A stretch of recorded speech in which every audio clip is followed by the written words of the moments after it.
¿cómo están todos? Buenas noches. Estamos iniciando entrevista verdadera cuando ya llueve sobre Santiago. Miren, ahí está una de las cámaras de la Unidad Operativa de Control de Tránsito.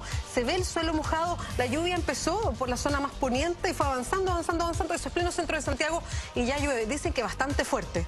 Nos pueden contar, en el hashtag que ven ahí, lo digo en EB por entrevista verdadera, también ahí pueden hacerle preguntas a nuestro próximo entrevistado. Es el ministro vocero de Gobierno, Marcelo Díaz, que nos acompaña esta noche. Ministro, ¿cómo está? Muchas gracias por venir. Muy bien, muchísimas gracias a ustedes. Muy buenas noches.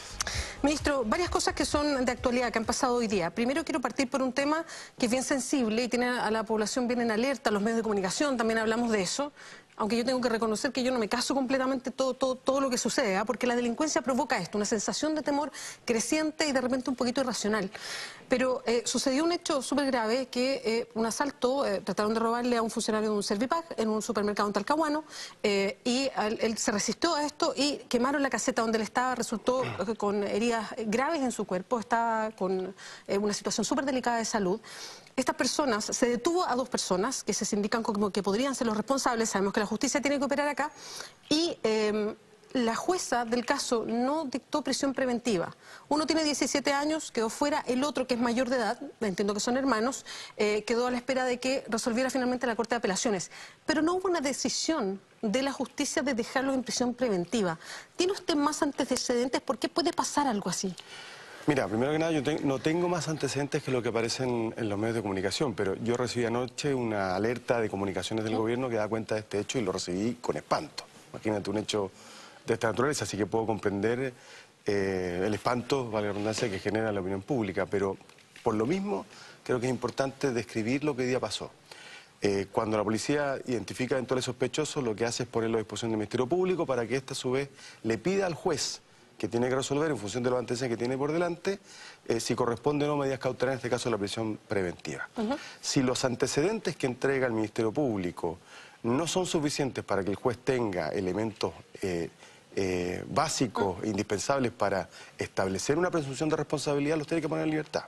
Hicimos una reforma ante un tiempo a la ley que permite lo que ocurre hoy día, que el mayor de edad permanezca aún detenido a la espera de que la Corte de Apelaciones se pronuncie sobre la apelación de esa decisión que hizo el fiscal. Eso permite evitar que un eventual error o en el proceso de detención o una apreciación equivocada del juez permita que inmediatamente salga en libertad.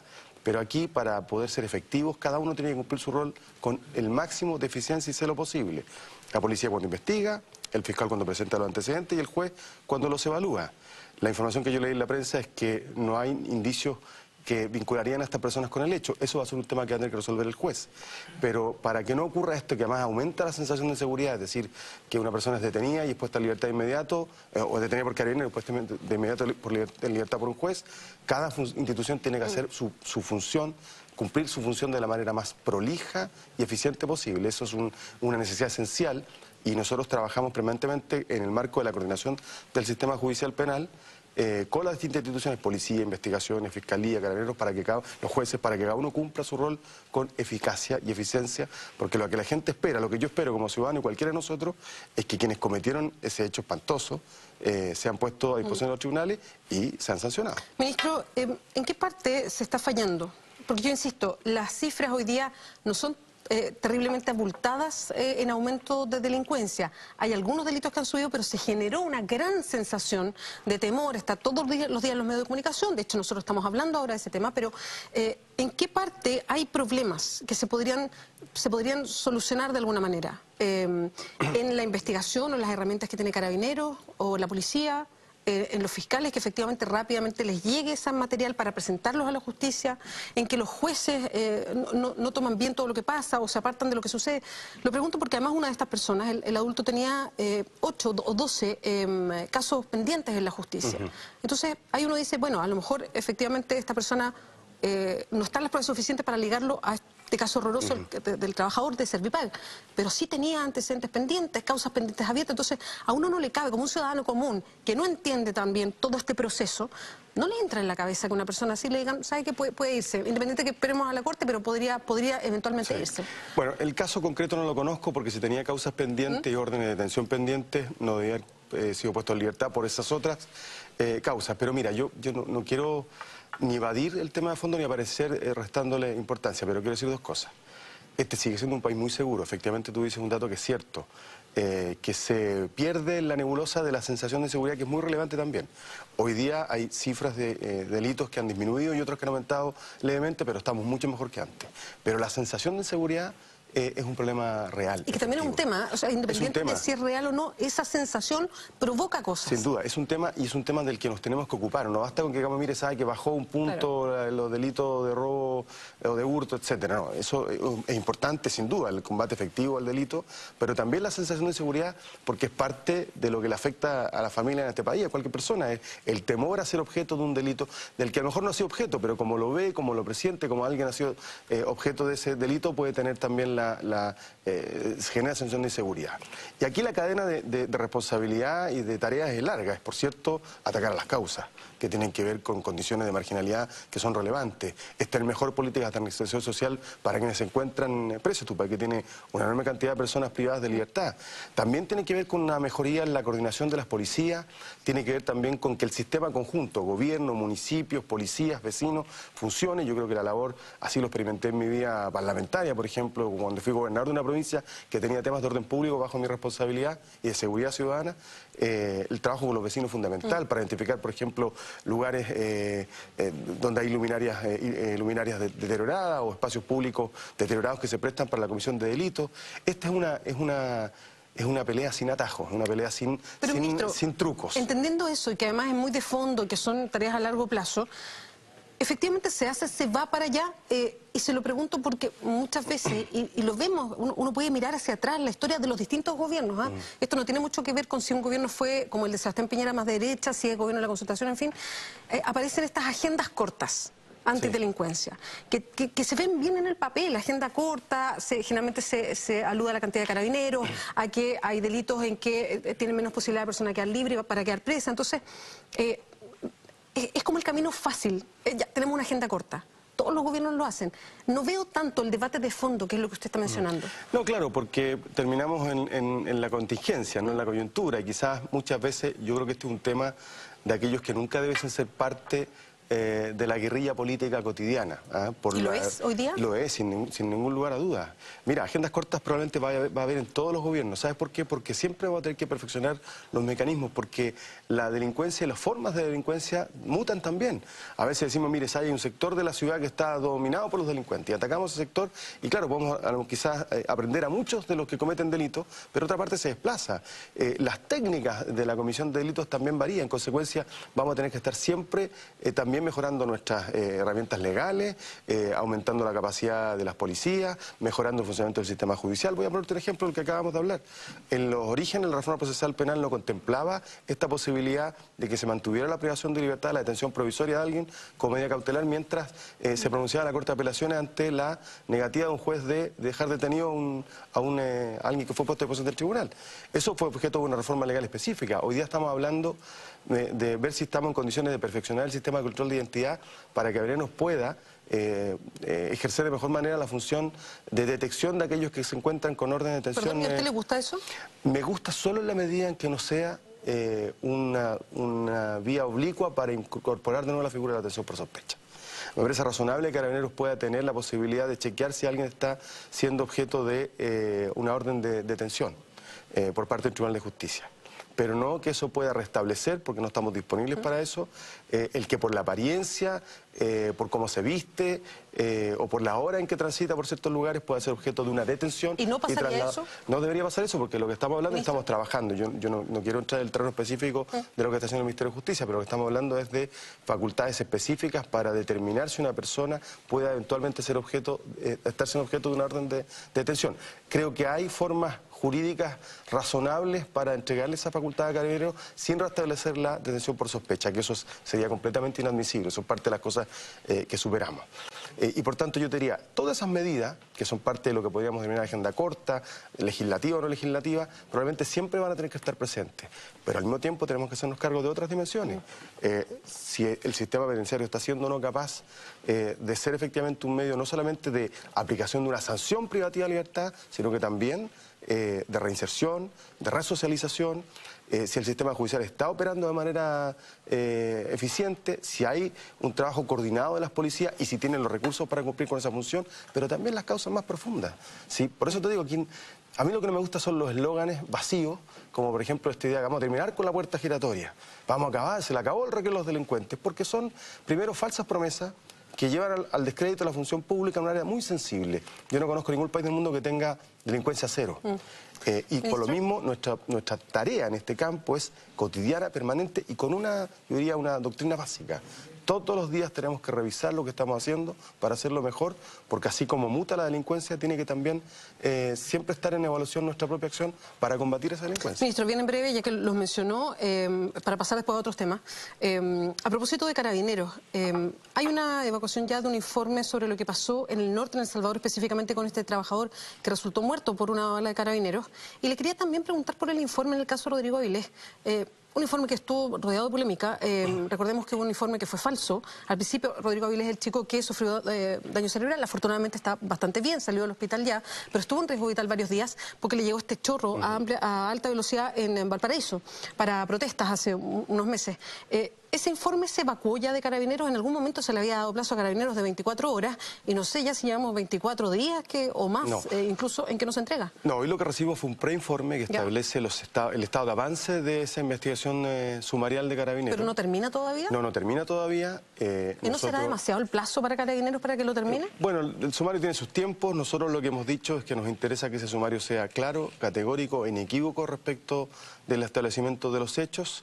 Eso sin perjuicio de lo que nos parece más importante también, como en el caso de Tocopilla, del Salvador, que hay en paralelo una investigación del Ministerio Público, no en justicia militar, sino que en el Ministerio Público, indagando también los hechos, que va a concluir sobre lo que ocurrió y las responsabilidades que puedan tener quienes se hayan visto involucrados en esos hechos. Creo que eso da garantías de que más allá de las investigaciones que tiene que hacer Carabineros, que corresponde que las haga, y se las hemos exigido porque es lo que procede. Perdón, ¿Carabineros no está dilatando el informe de Rodrigo Avilés? No podría emitir un juicio de esa naturaleza. Yo entiendo que el informe que entregaron hoy día da cuenta de las inculpaciones que hace el funcionario a cargo del sumario, pero que corresponden aún etapas de notificación y actuación de la defensa de esas eventuales personas responsables, y hay que darle ese plazo. Esto tiene ciertos tiempos y ciertos ritmos, pero evidentemente para nosotros el resultado tiene que ser un informe muy claro y muy contundente que no obsta a lo que el Ministerio Público en ambos casos también tiene que entregar. Que eso nos parece una investigación que además es transparente, es abierta y yo creo que a esta altura es una exigencia de la sociedad, porque nosotros respaldamos plenamente la labor de Carabineros, pero no significa que podamos avalar hechos en los cuales la conducta de Carabineros no sea la que corresponde, respetando los derechos de todo el mundo. Quería pasar a otro tema que también tiene que ver con su ministerio, y es el nombramiento de la nueva persona a cargo de la SECOM, que viene a ser como la Secretaría de Comunicaciones. Generalmente hay siglas que realmente uno no maneja. Sí, pero SECOM, sí. Exactamente, que es parte de todo lo que tiene que ver con el objetivo comunicacional que puede tener un gobierno. Se nombró a Germán Berger, el exhijo de Carmen Hertz, que nosotros conocemos su historia, una abogada emblemática en casos de derechos humanos en nuestro país, y es una decisión que pasó por usted, por lo menos así lo leí hoy día. ¿Pasó por usted? ¿Por qué se decidió por Germán Berger? Bueno, mira, efectivamente pasó por mí. La Secretaría de Comunicaciones del Gobierno es una división del Ministerio que encabezo y por tanto me corresponde a mí identificar a quienes se designan ese cargo. Designamos director y subdirectora. Y elegimos a Germán porque por su trayectoria, es un hombre vinculado a las comunicaciones, tiene experiencia en cine, en televisión, es periodista, ha sido responsable de comunicaciones de la OEA, tiene una larga trayectoria en el ámbito de la producción audiovisual. Nos interesa, es el papel de la Secretaría de Comunicaciones, que la acción del gobierno se visibilice. Bueno, ahí está el objeto de harta crítica respecto al gobierno, es cómo se ha manejado comunicacionalmente, por ejemplo, con las reformas. Sin duda. Mira, yo creo que Germán va a hacer una tremenda contribución. Yo lo conocí a él hace un tiempo atrás a propósito del debate que había sobre el futuro de la televisión pública en Chile. Creo que él viene saliendo precisamente para asumir este cargo de Televisión Nacional, y creo que además va a hacer una contribución en ese plano. Pero sobre todo porque la comunicación no es un vehículo. Las herramientas comunicacionales que pone el gobierno son vehículos. Lo importante es lo que va dentro de ese vehículo. Lo que va dentro de ese vehículo es nuestra gestión.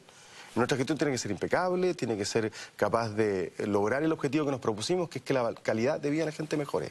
Por tanto, no es que vayamos a fabricar artefactos comunicacionales y que por tanto quien tiene que estar ahí es un mago. No, lo que tiene que hacer es ayudar a que el conjunto de la comunicación del gobierno proyecte de manera correcta y acertada lo que estamos haciendo. ¿La evaluación suya anterior es negativa? Respecto de SECOM, es que no teníamos, tuvimos un periodo, yo llegué cuando ya no había director de SECOM, creo que siempre se puede hacer mejor. Yo siempre creo que es una buena forma de acostarse por la noche, pensando que mañana lo puedo hacer mejor. Y eso también ocurre en el marco de las instituciones públicas. Yo, mi equipo lo sabe, soy súper autoexigente y siempre creo que puedo hacerlo mejor, y me parece bien que esa sea una dinámica que nos inspire, particularmente a los que tenemos responsabilidades públicas, que tenemos además la posibilidad de colaborar en el gobierno de Chile, de pensar que siempre podemos hacer mejor las cosas, porque todo lo que nosotros hacemos, para bien o para mal, repercute en la gente. Ministro, tenemos preguntas que llegan a través del hashtag Lo Digo NB por entrevista verdadera. Revisemos.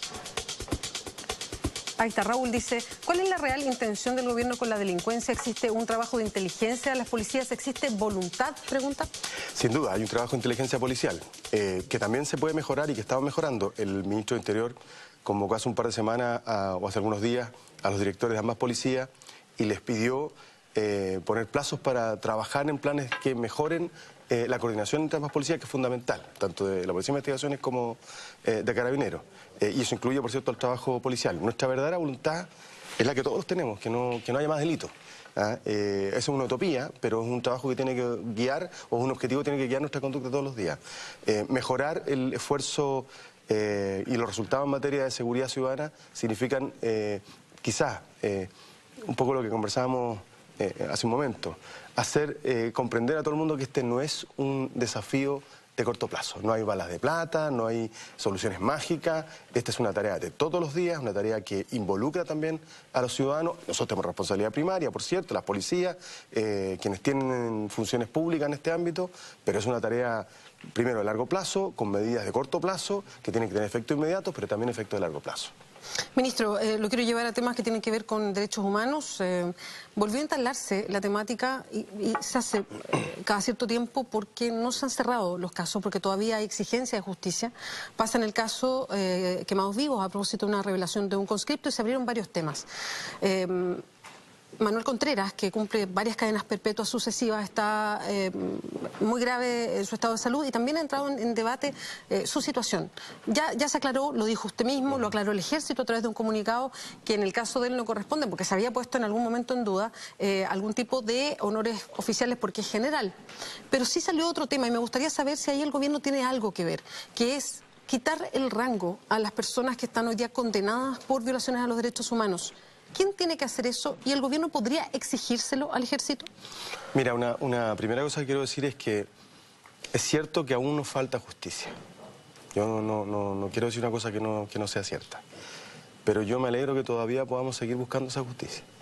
Que no haya habido ley de punto final, ni cierre artificial de las causas, y que todavía la posibilidad de hacer justicia en hechos de horror cometidos en la dictadura, contra la dignidad de las personas, todavía podamos primero conocer la verdad y hacer justicia. Creo que eso habla bien de la sanidad democrática de este país. Y en segundo lugar, mira, nosotros estamos evaluando si ponemos urgencia a alguna de las mociones parlamentarias presentadas respecto a esta materia. Yo entiendo que es asunto que requiere una tramitación legislativa, perdón.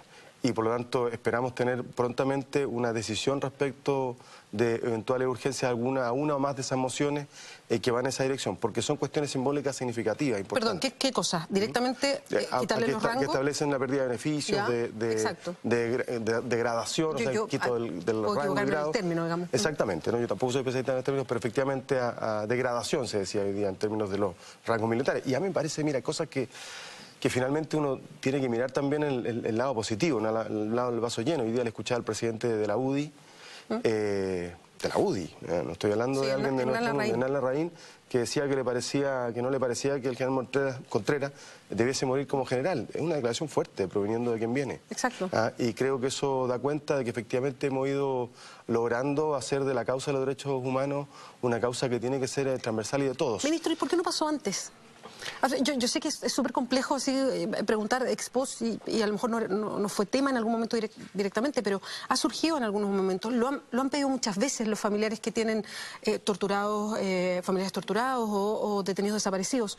¿Por qué esto no se puso antes? ¿Por qué desde el Ejecutivo no vinieron estas ideas desde antes? Mira, el Ejecutivo tiene una agenda intensa en materia de derechos humanos. Prontamente estamos ya en el último trámite, la creación de la Subsecretaría de Derechos Humanos. Creamos en el gobierno de la presidenta Bachelet, el primer gobierno de la presidenta Bachelet, el Instituto de Derechos Humanos, del que hoy día que a algunos les molesta y les irrita lo que hace, pero es parte de lo que queríamos, que hubiese una institucionalidad de derechos humanos autónoma, independiente, que fuera capaz de ser una voz respecto de temas dentro de nuestra sociedad. Tenemos varios proyectos de ley en el Parlamento, algunos tienen que ver, por ejemplo, con la elevación de la tipificación, la calificación aún más dura de las sanciones asociadas a los delitos de tortura, los cambios en materia de ley de amnistía. Es decir, hay una agenda intensa del gobierno en materia de derechos humanos. Estas cuestiones son simbólicas, son importantes, quizás emergen con más fuerza a propósito de estos casos, pero yo reitero, me parece que lo fundamental es que respecto de esto la conciencia de Chile en materia de lo que ocurrió en la dictadura, y yo aquí, perdóname, quizás hago una digresión, pero yo ingresé a la política en el 86 después de un hecho espantoso, que es que un periodista, Pepe Carrasco Tapia, fue asesinado y era el papá de un compañero mío de colegio, en el Lastarria. Yo tenía 16 años y militaba en las organizaciones secundarias contra la dictadura, pero no era militante de un partido político. Pero tengo plena conciencia, el año 86, con 16 años o 17, no me acuerdo exactamente, de que en Chile se violaban los derechos humanos. Y muchos decían que no tenían cómo informarse, cómo enterarse que ocurría eso. Yo creo que hoy día nadie puede sostener una tesis como esa, y el que la sostiene es un fanático. Y fanáticos hay todavía, sin duda. Pero creo que esas son cuestiones que han ido sedimentando una cultura de respeto y promoción de los derechos humanos en Chile, que creo que es parte de las cosas potentes. Pero ¿no ha pasado, ministro, también que hemos ido aceptando situaciones que se han ido quedando en el tiempo? Por ejemplo, que el ejército mantenga todavía, o sea, de hecho, hoy día, después de las imputaciones y entran dentro del antiguo sistema, por el caso Quemados Vivos, el ejército dice ya, vamos a desvincular a estas personas porque están procesadas por el ministro a propósito de este caso.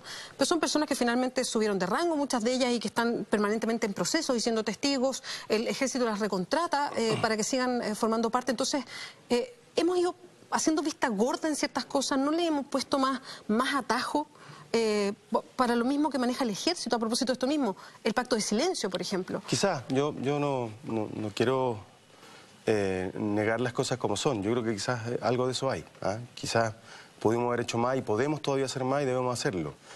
La fuerza con la que rompió este tema de los pactos de silencio me parece a mí virtuosa, en el sentido de que nos permite decir, sabemos que hay pacto de silencio, rómpanlo, dejen que la libertad fluya, que la verdad fluya, perdón, que la justicia se haga presente. Y yo creo que ese es un llamado que le hacemos a todo el mundo.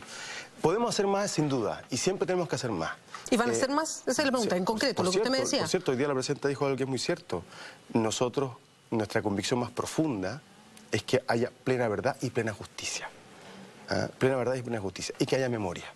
Yo creo que esos son tres elementos fundamentales de la constitución más básica de la sanidad democrática de este país, de la sanidad cívica de este país.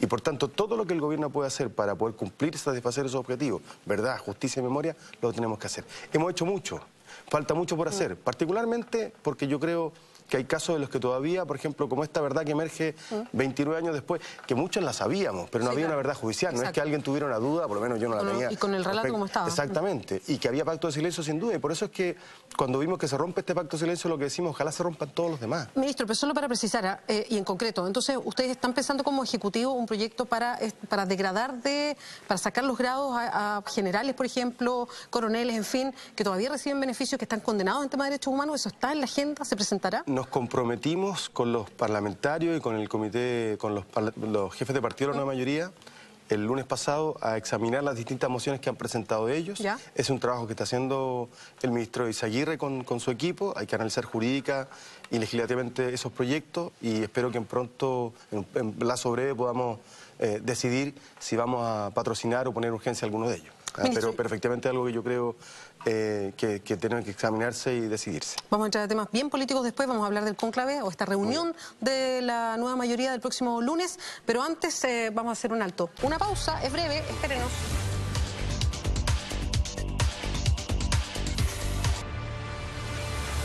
Seguimos en Entrevista Verdadera conversando con el vocero de gobierno, Marcelo Díaz. Ministro, cuando se señaló que iba a haber realismo sin renuncia, que uno podía interpretar casi como en la medida de lo posible, o se levantó ese fantasma. Se reúne la nueva mayoría el lunes y va a determinar esta priorización. ¿Quién va a tomar la decisión ahí? ¿El ministro de Hacienda para ver qué se va a priorizar? No, quien decide es la Presidenta de la República. Ella le ha pedido un trabajo a distintos ministros respecto de las cosas que tenemos que jerarquizar o graduar en función de los compromisos que tenemos y de las capacidades que tiene hoy día el país a partir de la situación económica, pero es ella quien toma las decisiones del gobierno. Y la principal que tomó es que nosotros tenemos un compromiso, el corazón del programa de gobierno es el combate a la desigualdad. Este es un país, lo decía yo esta mañana, en el que el resultado de lo que hemos construido debiese ser disfrutado por todos. Y no es así. Es un país con brechas de desigualdad tremenda, con inequidades, con incertidumbre respecto al futuro que afectan a un porcentaje importante de los chilenos. Y no hay país que se construya si no se lo hace la cohesión social. Ese objetivo prevalece y permanece. No se renunció. No se renuncia en lo absoluto, porque sería renunciar a lo que creemos. Sí, la única forma de hacer de este un país mejor es un país que sea más igual, que sea más justo. Ese es el sentido de la agenda y lo que vamos a hacer es ponerle gradualidad para cumplir esos compromisos. Ministro Marcelo Díaz, muchas gracias por acompañarnos en Entrevista Verdadera. Muchas gracias a ustedes. Buenas noches. Buenas noches. Y nosotros vamos a un resumen de noticias. La mañana de este jueves tuvo lugar una intensa discusión con respecto al funeral que debería tener Manuel Contreras cuando fallezca. En una entrevista con el diario El Sur de Concepción, el diputado UDI Jorge Ulloa señaló que se le deben rendir honores militares. Sin embargo, el llamado nuevo reglamento del servicio de guarnición, decreto ministerio del año 2006 del Ejército, y que fue modificado en 2009, indica que no corresponden honores militares a personas que fueron condenadas. Contreras sigue internado en estado grave en el Hospital Militar de La Reina. Carabineros entregó al gobierno el informe de lo ocurrido durante la tarde del 21 de mayo pasado con el estudiante Rodrigo Avilés, quien resultó con graves lesiones que lo tuvieron al borde de la muerte mientras estaba internado en el hospital Carlos Van Buren. A poco más de 2 meses de ocurrido el hecho, el ministro del Interior, Jorge Burgos, ya tiene el documento en sus manos para realizar el respectivo análisis. El padre del joven, Félix Avilés, comentó que espera que se reconozca la verdad, que se permita hacer justicia como corresponde y que se sancione en razón de lo que la norma legal establece en estos hechos a quienes resulten responsables. El gobierno no se ha referido públicamente a este informe, pues se está analizando antes de emitir un pronunciamiento, ya que se podrían pedir nuevos antecedentes. Un fuerte viento en el área oceánica de Chile generará oleajes y malas condiciones de mar que se proyectarán como marejadas anormales con rompiente en el borde costero del país. Se estima que las fuertes olas se manifiesten entre el Golfo de Penas y el Golfo de Arauco con mayor fuerza este viernes, entre Arauco y Caldera a contar del día sábado y en tanto desde Caldera a Arica desde el día domingo. La magnitud del fenómeno permite prever potenciales daños a la infraestructura costera y se estima que esta condición se mantendrá al menos hasta el 4 de agosto, alcanzando su mayor desarrollo en las respectivas horas de pleamar y según condición de viento local. Chucky 1, 2 y 3, Alien 3, Cuentos de la Cripta, Casper y los Archivos Secretos X son algunos de los trabajos más notables de Brock Winkless, especialista en efectos especiales que falleció este 17 de julio sin que su muerte fuera reportada sino hasta 10 días después en medios internacionales. Brock tenía una enfermedad neurológica debilitante, condición que aumentó sus niveles de molestia y minó su control muscular por más de 15 años, según consignan las publicaciones. Winkless fue titiritero de Chucky durante las 3 primeras películas, siendo, por ejemplo, quien manejaba al muñeco en escenas como la pelea frente al eternamente acosado Andy en la fábrica de juguetes. Muchas gracias por acompañarnos en la Entrevista Verdadera. Ya llega Ignacio Franzani con Mentiras Verdaderas. Buenas noches.